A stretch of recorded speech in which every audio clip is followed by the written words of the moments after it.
Brought to you by Refi. Refinance your defaulted private student loans today at yrefi.com/Ramsey. My fiance and I are getting married in a couple weeks, and he is in the process of moving out of his the home that he has been renting from one of his friend's parents for the last 3 or so years. Mm-hmm. And there was a water leak that he noticed out of the outside of the house, and so he told his landlord about it. And basically it's turned into this big situation where, like, basically the entire bathroom has to get ripped out. And there was a small leak on the inside of the bathtub that, like, dripped into the bathtub. And he hadn't said anything about that. But then as soon as he saw the outside, he said something. What I'm getting at is now they want us to pay, or they want him to pay the $5,900 deductible. And the plumber said that the leak was inside the wall, not outside the wall. I'm sorry, even if it's inside, even if it's outside, it doesn't matter. Why is it your husband? Why is it the renter's fault that the water leaked? This is why you rent. Okay, thank you. That's what I was feeling, but oh God. I mean, if your fiance did something that caused the leak, or like had a water bed or something, and and they didn't, right. They caused the mold or they caused the rot, then is there even such a thing as a water bed? I was going to say, welcome back to 1992. Welcome back to the 90s, Dave. Cool. But Back to the Future one. Yeah, but anyway, I mean, if he had a cold plunge, okay, let's get back, and it leaked, okay, something modern, okay, and he caused the mold or caused some rot, that's the tenant damaging the property. He would be responsible for that. But if I own a property, and I own a bunch of property, and the water line breaks or has a leak in it, that's not the tenant's financial responsibility. Has there been a handshake deals, like under market rent or something, because those are parents of a friend? Yes. So there was no contract. They didn't ask him to get renter's insurance, and he had been paying like $500 and then $750 more recently. And so they're kind of coming at him not from legally, but they're kind of like, hey, bro, be cool, dude, and give us $6,000, kind of like that. Right. Like, yeah, we've let you live here for this amount, but now you have to fix our house when it breaks.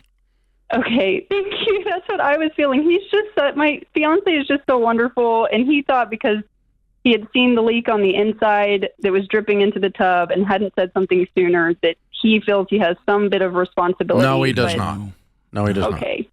Okay. Should we be, do you have any recommendation on how to approach this conversation with them? It's not by your hand, but in your lap. They've chosen to put the relationship on the table, and so they severed their relationship.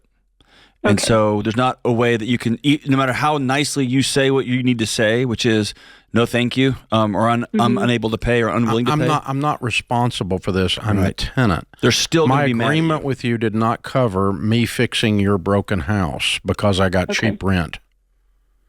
Okay, thank you. That I have listened to y'all for years, and that's what I thought. And my mom has had rental houses, but this felt way over the top. And yeah, he doesn't want to sever the relationship, but I felt they've already severed it. No, they already did that. Yeah, no, they put a price tag on it. It's $5,900. There you go. Okay. But that's not the issue. I mean, so all you can do is just be kind and smile and say, "Gosh, I'm so thankful for the rent, but I did not sign up for doing all the repairs for your home. That was not our agreement. You were kind to me. You were generous to me. Thank you for that."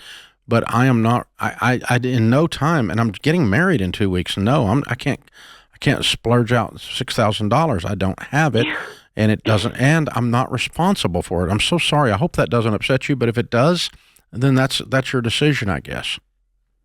Okay. Thank y'all so much. Does that make sense? So much peace. Yes, That's exactly what my argument was and what I thought. But my fiance is maybe softer hearted than I am. And I got to tell you, I've been in a lot of situations like where we have a house and we had one of our rental houses and the lady got cancer.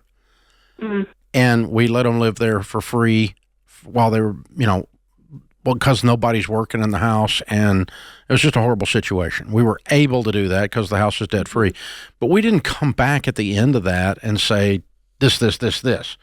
Right. Even if they had torn up something, we made the decision to be generous, to extend grace to that family, but then we didn't try to take that back. Right, like you owe me. Right. And so these people are strange, is what I'm saying. Yeah. Well, that's what I told my fiance, because I've listened to y'all for years, and I said, they treated it all these years like a gift, and Dave has always said, if you're going to gift somebody something, then you accept, you don't loan somebody something unless you're willing to gift it, and like a family or something. And so I was telling him, well, if their handshake agreement was he does all the repairs and he keeps the house up, then he should do the repairs. But nowhere in the story have you said that. That's correct. That is not the case. And there's a really fine line between he's so wonderful and spineless. Mm-hmm. That's a really thin line. Yeah, he needs to be very kind and extremely strong. Mm-hmm. Yeah, and the other thing is that, they're trying to say, we've made all these concessions for you, let you live here for $500, when they've had the house full of storage and it's a paid off house. Yeah, but hey, don't do that. Don't do that. Don't go None of that matters. Stories. None of that matters. Okay. All that matters is you gave me a deal. Thank you. That was our deal. Our deal was not that I pay for the plumbing breaks. And I not only can't, but I won't. I'm so sorry. And if that makes you angry, that really makes me sad, but then that's your decision to be angry. Goodbye. Okay.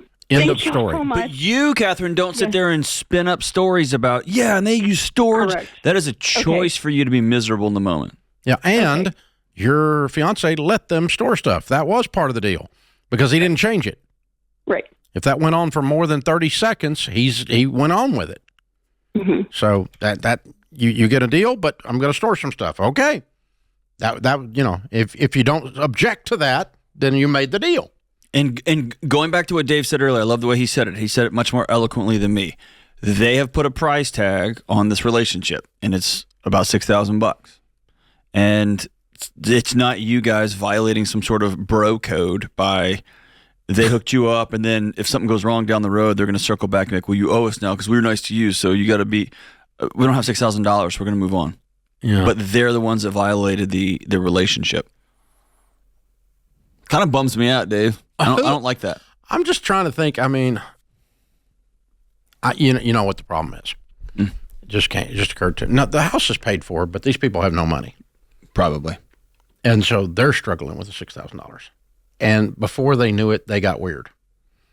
They might not even be weird people, but they just, for a moment here. When you get desperate, you do some. They lost their minds. Yeah. Desperational. They just got, because they're talking about a newlywed couple, a couple getting ready to get married in 2 weeks. And the first thing I'm going to do is present, here's your wedding gift, a bill for plumbing.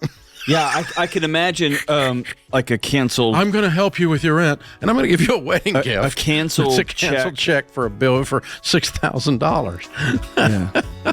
Who does that? Somebody's not thinking. Yeah, somebody's not thinking. Somebody's weird, because that's just so strange. The timing on the whole thing. I mean, golly. Oh man, crazy. Yeah, be careful when you sign up for stuff and there's not an agreement. Oh, wait, we didn't sign up for stuff. Yeah, be careful when there's no agreement.